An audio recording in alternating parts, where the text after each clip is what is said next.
जय हिंद प्यारे साथियों, स्वागत है आप सभी का खजुराहो कंपटीशन एग्ज़ाम एकेडमी में। साथियों, जैसा कि आप सब जानते हैं कि भारतीय इतिहास में 2500 ईसा पूर्व से 1500 ईसा पूर्व तक सिंधु घाटी सभ्यता रही। जब इस सभ्यता का पतन हो गया, इसके बाद वैदिक काल आया। वैदिक काल के बाद उत्तर वैदिक काल की शुरुआत हुई।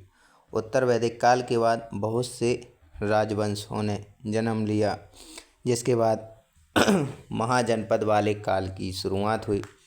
महाजनपद काल के बाद गुप्त काल आया, उसके बाद उत्तर गुप्त काल आया एवं इसी के साथ साथ फिर मध्यकालीन इतिहास और आधुनिक इतिहास प्रारंभ हुआ। लेकिन इसी समय में जब मगध साम्राज्य अस्तित्व में था, उस समय दक्षिण भारत में भी कुछ राजवंश पैदा हुए, जिनके बारे में आज हम इस क्लास में चर्चा करने वाले हैं। बात करें दक्षिण भारत का इतिहास, इसका समय काल 100 ईस्वी से 1200 ईस्वी तक रहा, जिसमें 100 ईस्वी से 300 ईस्वी तक संगम काल रहा, जिसमें चेर, चोल और पांड्य राजवंशों ने शासन किया। इसके पश्चात 500 ईस्वी से 1200 ईस्वी तक दक्षिण भारत के राजवंश में पल्लव, राष्ट्रकूट, चालुक्य एवं चोल राजवंशों ने शासन किया है। बात करें संगम काल क्या होता है। प्राचीन काल में जो तमिल कवियों के द्वारा समय समय पर सभाओं का आयोजन किया जाता था, बहुत से विषयों पर विचार किया जाता था। इन सभाओं को संगम काल के नाम से जाना गया। एक बात समझ गए, इस संगम काल क्या होता है। प्राचीन काल में जो तमिल कवि होते थे, इनकी संगोष्ठी यानी सभाएं होती थीं, जिसमें हर विषय पर चर्चा की जाती थी और इन सभाओं को संगम के नाम से जाना जाता था। 100 ईस्वी से 250 ईस्वी तक इस तरह की 3 सभाओं का आयोजन किया गया, इसलिए इतिहास में से संगम काल नाम दिया गया है। आयोजन स्थल मदुरई एवं कपाटपुरम रहे। संगमकालीन राज्य कौन कौन से थे। संगमकालीन राज्य कृष्णा नदी के दक्षिण में स्थित प्रायद्वीपीय भारत, जिसे तमिलगम कहा जाता है, यह 3 राज्यों में विभाजित था। जो संगमकालीन राज्य था, ये 3 राज्यों में विभाजित था, जैसे चेर, चोल एवं पांड्य। बात करें चेर राजवंश की, तो चेर वंश पांड्यों के उत्तर पश्चिम में कोचीन, दक्षिण मालाबार क्षेत्र में फैला था। केरल का प्राचीन नाम चेर ही था। तो आपको एक एग्जैक्ट लोकेशन पता चल गई कि चेर कहाँ था। तो केरल का प्राचीन नाम चेर राजवंश ही था। चेरों ने अपनी राजधानी बंजी अथवा करूर को बनाया था।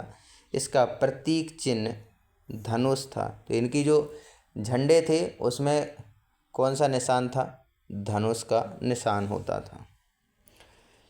चेरों की प्रमुख घटना 150 ईस्वी में इन्होंने चोलों के विरुद्ध आक्रमण किया, जिसमें चेरों ने चोल के राजा करिकाल के पिता को मार डाला था। बदले में चोल राजवंश ने चेर राजा को मार दिया। बाद में दोनों राजाओं के बीच समझौता हो गया था।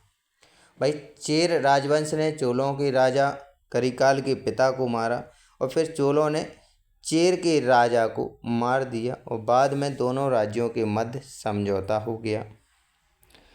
बात करें चेर कवियों ने सेनगुट्टवन, जिसे लाल चेर के नाम से जाना जाता है, उसे महान चेर बताया था।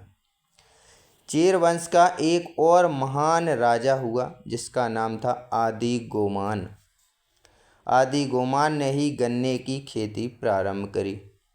इतिहास में वर्णित है कि आदि गोमान ने गन्ने की खेती प्रारंभ करी। इसके पहले पता नहीं कि मिठाई के लिए किस चीज़ का उपयोग करते थे, वही जैसे शक्कर है, गुड़ है, आज अपन लोग खाते हैं। तो आदि गोमान के पहले गन्ने की खेती होती थी या नहीं होती थी? इतिहास में तो आदि गोमान को ही गन्ने की खेती का पिता कहा जाता है। दूसरी शताब्दी के बाद चेर की शक्ति खत्म होती गई और इस साम्राज्य का पतन हो गया। इसके बाद आया चोल साम्राज्य। चोल साम्राज्य दक्षिण भारत के इतिहास में चोल वंश बहुत प्रसिद्ध था। चोल वंश का इतिहास दूसरी और तीसरी शताब्दी में देखने को मिलता है। तो जैसे ही चेर वंश खत्म हुआ, मतलब केरल का जो राजवंश था ये खत्म हुआ, इसके बाद चोल वंश अस्तित्व में आया। चोल वंश का इतिहास दूसरी और तीसरी शताब्दी में देखने को मिलता है। पांड्यों की शक्ति के कारण इसका भी पतन हो गया और 9वीं शताब्दी में विजयालय के समय में इसका उदय दोबारा हुआ। कारण क्या हुआ?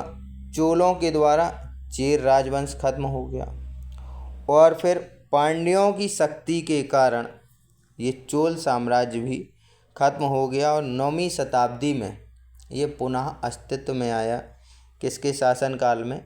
विजयालय के शासनकाल में। चोलों ने मंतूर, उरैयूर, तंजावुर को अपनी राजधानी बनाया था। चोलों का प्रतीक चिन्ह बाघ था। जैसे चेर का प्रतीक चिन्ह क्या था? धनुष था। चोलों का प्रतीक चिन्ह यानी बाघ था। तो इनके जो झंडे थे इसमें किसका चिन्ह बना था? तो बाघ बना होता था।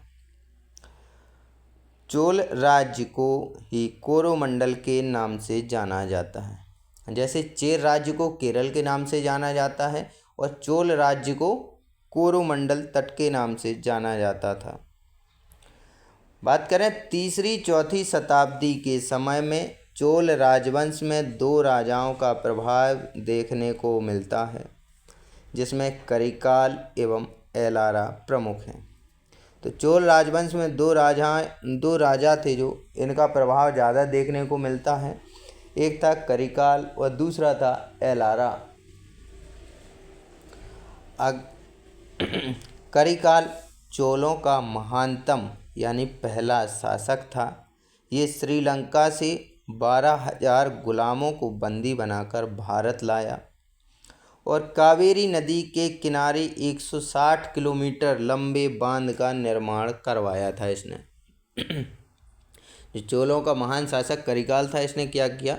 श्रीलंका से 12,000 गुलामों को बंदी बनाया और वहाँ से भारत लाया। भारत में कावेरी नदी के तट पर 160 किलोमीटर लंबे बांध का निर्माण कार्य करवाया था। प्रसिद्ध फुहार बंदरगाह कावेरी पत्तनम का निर्माण इसी करिकाल ने करवाया था। एक तो इसने बांध का निर्माण कराया कावेरी नदी पर, और दूसरी बात कावेरी पत्तनम जो पोर्ट कहलाता है जहाँ जहाज़ वगैरह आगे रुकते हैं, तो इसका निर्माण भी किसने करवाया? करिकाल ने। एलारा जो दूसरा शासक था चोलों का महान, एलारा श्रीलंका पर विजय प्राप्त करके 50 वर्षों तक वहां पर शासन किया था। देखो, चोलों में 2 महान शासक के नाम बताए गए हैं। एक था करिकाल जिसने श्रीलंका से 12,000 गुलामों को बंदी बनाया और उनसे एक बंदरगाह और एक बांध का निर्माण कराया। इसके बाद एलारा आया जिसने श्रीलंका पर विजय प्राप्त करी और 50 वर्षों तक वहां पर शासन किया। इसके बाद पांड्य साम्राज्य आया। पांड्य साम्राज्य में सर्वप्रथम उल्लेख मेगास्थनीज की पुस्तक इंडिका में मिलता है। इसका उल्लेख, अब मेगास्थनीज आपने इतिहास में पढ़ा होगा कि सेल्यूकस निकेटर का राजदूत था मेगास्थनीज, और इसने चंद्रगुप्त मौर्य के समय ये भारत आया था। राजधानी इसकी, पांड्य साम्राज्य की राजधानी मदुरई थी। चिन्ह मछली। राज्य का शासन स्त्रियों के हाथों में था। तो जो चेर, चोल और अब ये तो पांड्य साम्राज्य की जो सत्ता है वो किसके हाथों में थी? स्त्रियों के हाथों में। राज्य मोतियों के लिए काफ़ी प्रसिद्ध था। तो ये पांड्य साम्राज्य है, इसमें मोती का उत्पादन, मतलब समुद्र से मोती ज़्यादा निकाले जाते थे।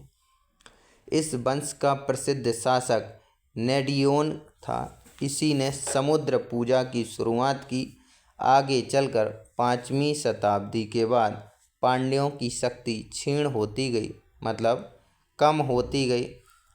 इसके बाद पल्लव वंश आया, जिसमें पल्लव वंश 575 ईस्वी से 897 ईस्वी तक रहा।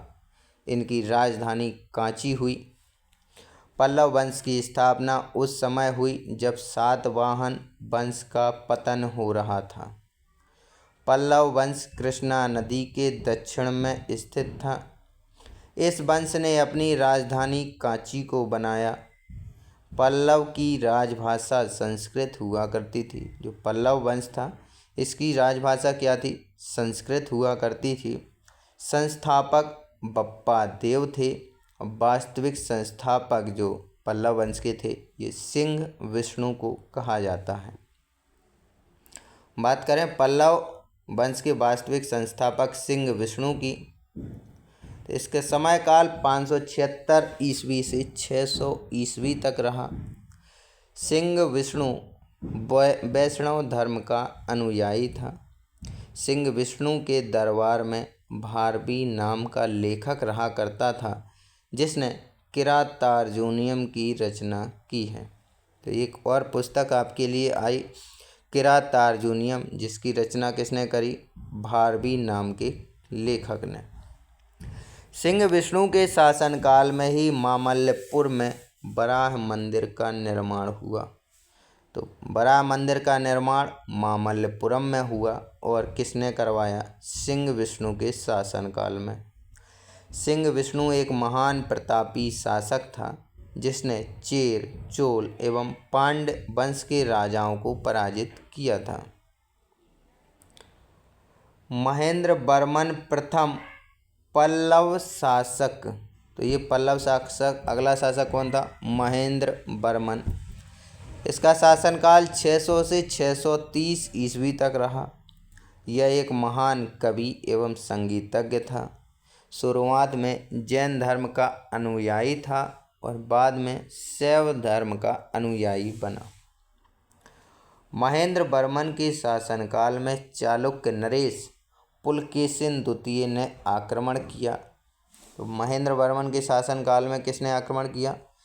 चालुक्य नरेश पुलकेशिन द्वितीय ने। पल्लव शासक महेंद्र वर्मन को पराजित किया।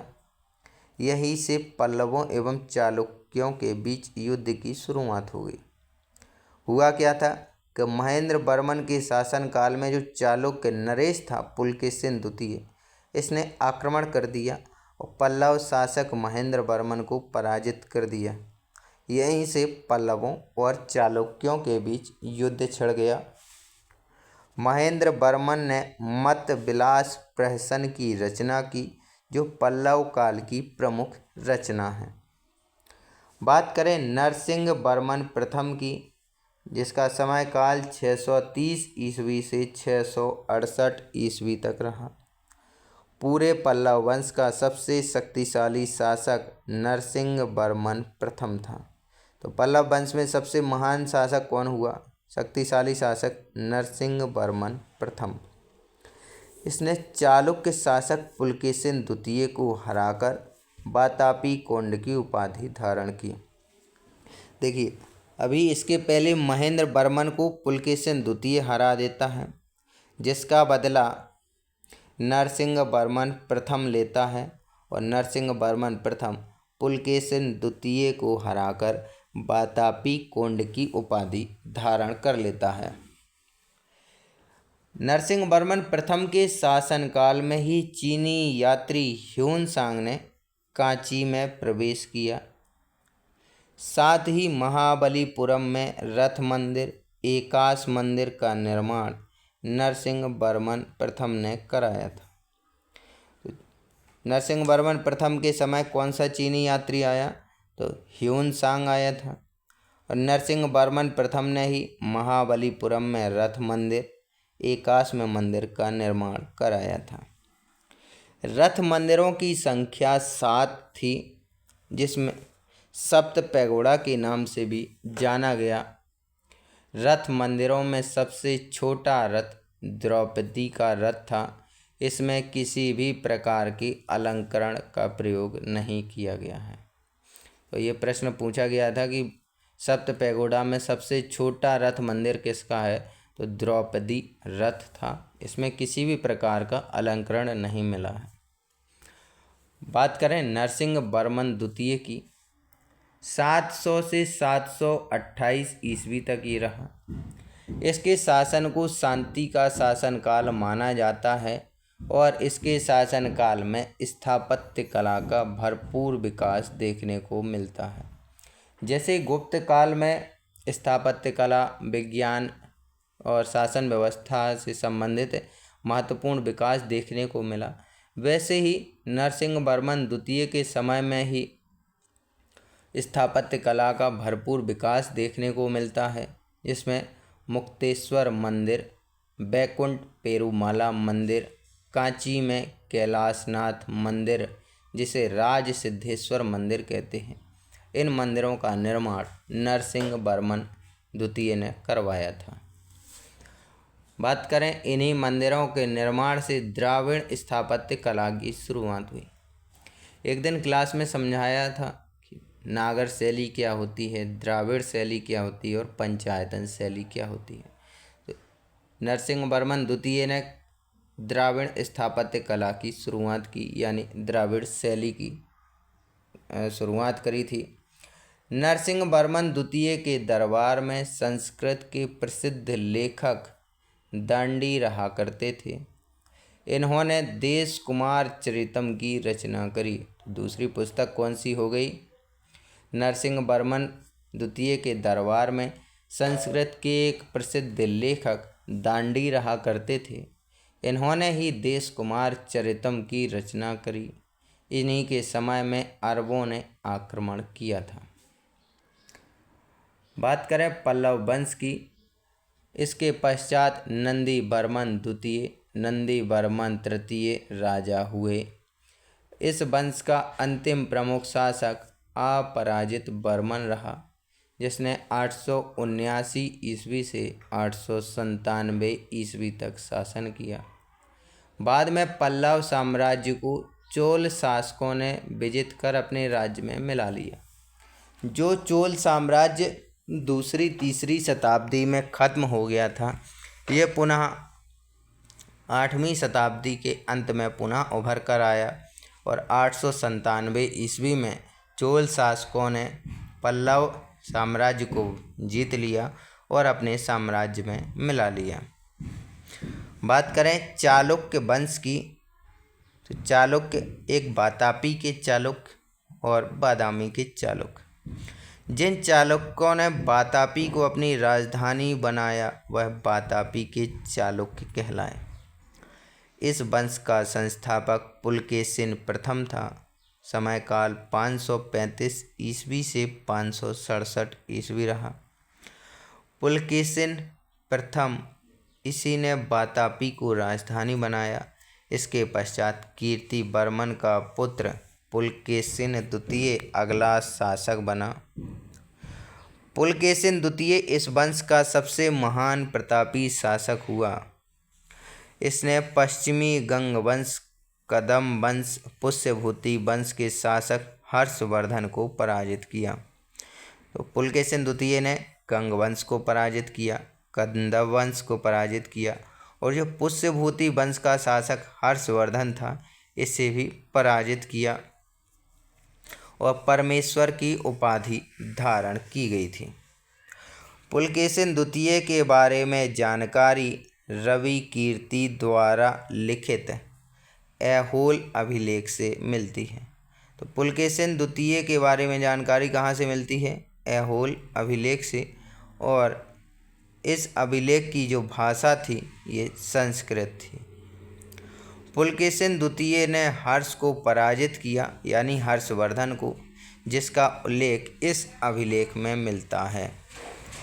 अगला प्रश्न पॉइंट है, पुलकेशिन द्वितीय ने पल्लव वंश पर आक्रमण करा और पल्लव शासक महेंद्र वर्मन प्रथम को पराजित किया था। इसके बारे में हम पहले ही चर्चा कर चुके हैं कि महेंद्र वर्मन प्रथम को पुलकेशिन द्वितीय हरा देता है। इसके बाद नरसिंह वर्मन प्रथम आता है जो पुलकेशिन द्वितीय को हरा देता है। इसका बदला पल्लव वंश के प्रतापी राजा नरसिंह वर्मन ने लिया। श्रीलंका के राजा के साथ मिलकर 642 ईस्वी में पुलकेशिन द्वितीय को पराजित किया और वातापी पर कब्जा कर लिया। पूरे राज्य पर ही कब्जा कर लिया किसने? नरसिंह वर्मन प्रथम ने। बात करें वातापी शासक की, इसके बाद विक्रमादित्य प्रथम अगला शासक बना जिसने 654 ईस्वी में पल्लवों से बदला लिया। अब जो पल्लव शासक कौन था? नरसिंह वर्मन प्रथम। इसने वातापी पर अधिकार कर लिया। अब इसका बदला किसने लिया? तो विक्रमादित्य प्रथम के द्वारा 654 ईस्वी में पल्लवों से बदला लिया गया। इसके पश्चात विनयादित्य, विजयादित्य, विक्रमादित्य द्वितीय अगले शासक बने और इस वंश का अंतिम शासक कीर्ति वर्मन द्वितीय रहा। कीर्ति वर्मन द्वितीय जिसे दंती दुर्ग ने पराजित किया और राष्ट्रकूट वंश की स्थापना की। राष्ट्रकूट वंश की स्थापना दंती दुर्ग को पराजित करके किसने की? कीर्ति वर्मन को पराजित करके दंती दुर्ग ने राष्ट्रकूट वंश की स्थापना करी। अभी बात की थी वातापी के चालुक्य। अब बात करेंगे वेंगी के चालुक्य यानी पूर्वी चालुक्य। पुलकेशिन द्वितीय के भाई विष्णुवर्धन ने इस वंश की नींव रखी थी। जिन्होंने वेंगी को चालुक्य बनाया वो वेंगी को राजधानी बनाया वो वेंगी के चालुक्य कहलाए। जिन्होंने वातापी को राजधानी बनाया वो वातापी के चालुक्य कहलाए। इसी से विष्णुवर्धन की पत्नी आयना महादेवी ने विजयवाड़ा में जैन मंदिरों का निर्माण करवाया था। दक्षिण भारत में जैन मंदिरों का निर्माण किसने कराया? विष्णुवर्धन की पत्नी आयना महादेवी ने विजयवाड़ा में जैन मंदिरों का निर्माण करवाया। इस वंश के शासक जय सिंह प्रथम, इंद्रवर्धन, विष्णुवर्धन द्वितीय, जय सिंह द्वितीय, विष्णुवर्धन तृतीय रहे। अब जो महान शासक हुए उन्हीं के नाम पर ये क्या करते थे? अपने नाती पोतों के नाम रख देते थे। जैसे इस वंश के शासक जय सिंह प्रथम हुआ, इंद्रवर्धन विष्णुवर्धन द्वितीय होता है, जय सिंह द्वितीय, विष्णुवर्धन तृतीय। वेंगी वंश का सबसे महान प्रतापी शासक विजयालय तृतीय था। इसने स्वयं को दक्षिणापथ का सबसे महानतम शासक घोषित किया। जो पापनाथ मंदिर एवं विरूपाक्ष मंदिर का निर्माण भी चालुक्यों के शासनकाल में हुआ था। बात करें राष्ट्रकूट वंश की। राष्ट्रकूट वंश की स्थापना दंती दुर्ग ने 735 से 756 ईस्वी में वातापी के चालुक्यों के अंतिम शासक कीर्ति वर्मन को पराजित कर की थी। राष्ट्रकूटों ने अपनी राजधानी मान्यखेत को बनाया। राष्ट्रकूटों ने अपनी राजधानी किसे बनाया? मान्यखेत को। स्थापना दंती दुर्ग करता है। दंती दुर्ग के इस वंश का अगला शासक कृष्ण प्रथम हुआ। इसने अपने शासनकाल में एलोरा की ठोस चट्टानों को कटवाकर एलोरा में कैलाश नाथ मंदिर का निर्माण करवाया। तो अजंता जो एलोरा महाराष्ट्र के औरंगाबाद ज़िले में स्थित है, इसमें एलोरा की कैलाशनाथ मंदिर का निर्माण किसने करवाया? कृष्ण प्रथम ने। और ये राष्ट्रकूट वंश से संबंधित था। इसके बाद गोविंद द्वितीय, ध्रुव प्रथम, गोविंद तृतीय, अमोघ वर्ष एवं कृष्ण तृतीय शासक हुए। ध्रुव प्रथम को धारा वर्ष के नाम से भी जाना गया। गोविंद तृतीय ने पांड्य, केरल, प्रतिहार और गंग वंश के शासकों को पराजित किया। इसके बाद इसका पुत्र अमोघ वर्ष इस वंश का अगला शासक हुआ। इसने कन्नड़ भाषा में कवि राजमार्ग की रचना करी। अमोघ वर्ष ने ही राजधानी मान्यखेत को बनाया। इसके बाद इस वंश का अंतिम महान शासक कृष्ण तृतीय हुआ, जिसने रामेश्वरम में विजय स्तंभ एवं देवालय की स्थापना की। इसी के दरबार में एक कन्नड़ भाषी कवि पोन्न ने शांति पुराण की रचना करी थी। एलोरा एवं एलिफेंटा की गुफाओं का निर्माण राष्ट्रकूट शासकों ने करवाया। एलोरा में 34 शैलकृत गुफाएं हैं, जिसमें 1 से 12 तक बौद्धों की गुफाएं, 13 से 29 तक हिंदुओं की गुफाएं और 30 से 34 तक जैन धर्म की गुफाएं हैं। कृष्ण प्रथम ने कैलाशनाथ मंदिर का निर्माण एलोरा में करवाया था। इसमें एलोरा एवं एलिफेंटा गुफाओं का निर्माण किसने करवाया? राष्ट्रकूट शासकों ने करवाया। एलोरा में 34 शैलकृत गुफाएं हैं। शैलकृत मतलब पत्थरों से बनी गुफाएं हैं, जिसमें नंबर 1 से नंबर 12 तक की जो गुफाएं हैं ये बौद्ध धर्म से संबंधित हैं। नंबर 13 से नंबर 29 तक की गुफाएं हिंदू धर्म से संबंधित हैं। नंबर 30 से 34 तक की गुफाएं जैन धर्म से संबंधित हैं। जिन चालुक्यों ने हैदराबाद स्थित कल्याण को अपनी राजधानी बनाया, वही कल्याण के चालुक्य कहलाए। तो चालुक्यों ने वातापी में जिन्होंने राजधानी बनाई तो वातापी के चालुक्य, और कल्याण के चालुक्य बेंगी के चालुक्य। मतलब चालुक्य साम्राज्य कहाँ कहाँ था?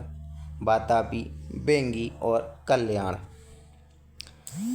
10वीं शताब्दी के अंत में इस वंश की स्थापना 10वीं शताब्दी के अंत में इस वंश की स्थापना तैलब द्वितीय ने की। इस वंश के शासक तैलब प्रथम, तैलब द्वितीय, सत्याश्रय, जयसिंह द्वितीय, विक्रमादित्य षष्ठ, सोमेश्वर तृतीय और तैलब तृतीय हुए। राजधानी इनकी मान्यखेट थी। महान शासक विक्रमादित्य सिक्स था, जिसके दरबार में महान कवियों एवं विद्वानों को आश्रय दिया गया था। बात करें विक्रमादित्य षष्ठ के शासनकाल में शिक्षा और साहित्य के क्षेत्र में अच्छा खासा प्रसार देखने को मिलता है। इसके शासनकाल में प्रसिद्ध कवि विज्ञानेश्वर और बिल्हड़ रहा करते थे। विक्रमादित्य षष्ठ के दरबार में प्रसिद्ध कवि विज्ञानेश्वर, जिसके द्वारा मृताक्षरा हिंदू विधि ग्रंथ लिखा गया है, और बिल्हड़, जिसने विक्रमाचरित्र नामक पुस्तक लिखी है। इस वंश का अंतिम शासक तैलब तृतीय हुआ। आगे चलकर कल्याणी पर यादवों के अधिकार के साथ चालुक्य वंश का पतन हो गया। इसके बाद चोल वंश 850 ईस्वी से 1279 ईस्वी तक दक्षिण भारत में राजवंश रहा। 3री शताब्दी में जो चोल वंश का पतन हो गया था, 9वीं शताब्दी के आसपास चोल साम्राज्य का फिर से उदय हुआ। 9वीं शताब्दी में चोल साम्राज्य की स्थापना विजयालय ने करी। इस वंश में आदित्य प्रथम, परांतक प्रथम, राजराज प्रथम, राजाधिराज प्रथम, राजेंद्र द्वितीय, वीर राजेंद्र, कलोत्तुंग प्रथम, राजेंद्र तृतीय चोल राजा हुए। राजेंद्र तृतीय इस वंश का अंतिम शासक हुआ। राजराज प्रथम इस वंश का सबसे शक्तिशाली शासक हुआ। किस वंश का? चोल वंश का, जो 850 से 1279 ईस्वी तक रहा। राजराज प्रथम इस वंश का सबसे शक्तिशाली शासक हुआ। शैव धर्म का अनुयायी था, मतलब भगवान शिव की पूजा अर्चना करता था, शैव धर्म का अनुयायी था। इसी के समय में चोल साम्राज्य की महानता का युग प्रारंभ हुआ। इसी ने चेरों की 9 सेनाओं को पराजित किया। किसने? राजराज प्रथम ने। चालुक्य, पांड्य, मैसूर के गंग राजाओं को युद्ध में पराजित किया। इसने तंजौर में प्रसिद्ध बृहदेश्वर मंदिर, जिसे राजेश्वर मंदिर कहते हैं, इसका निर्माण 1010 ईस्वी में कराया था। राजराज प्रथम के द्वारा तंजौर में प्रसिद्ध बृहदेश्वर मंदिर, जिसे राजराजेश्वर मंदिर कहते हैं, इसका निर्माण 1010 ईस्वी में करवाया था। साथियों, ये थे दक्षिण भारत के प्रमुख राजवंश, जिसके अंतर्गत हमने चेर, चोल, पांड्य, पल्लव, राष्ट्रकूट, चालुक्य और चोल राजवंश का अध्ययन किया, जिसका समयकाल 100 ईस्वी से 1200 ईस्वी तक रहा। इनके बारे में अच्छे से अध्ययन करना हो तो जो मंदिर हैं, कौन किसने कहाँ कब बनवाए, इनको अच्छे से डिटेल में लिखते जाना। किसने किसको हराया, किस वंश में कौन महान प्रतापी शासक हुआ, इन सब के बारे में अच्छे से सामान्य अध्ययन करना। जय हिंद, जय भारत।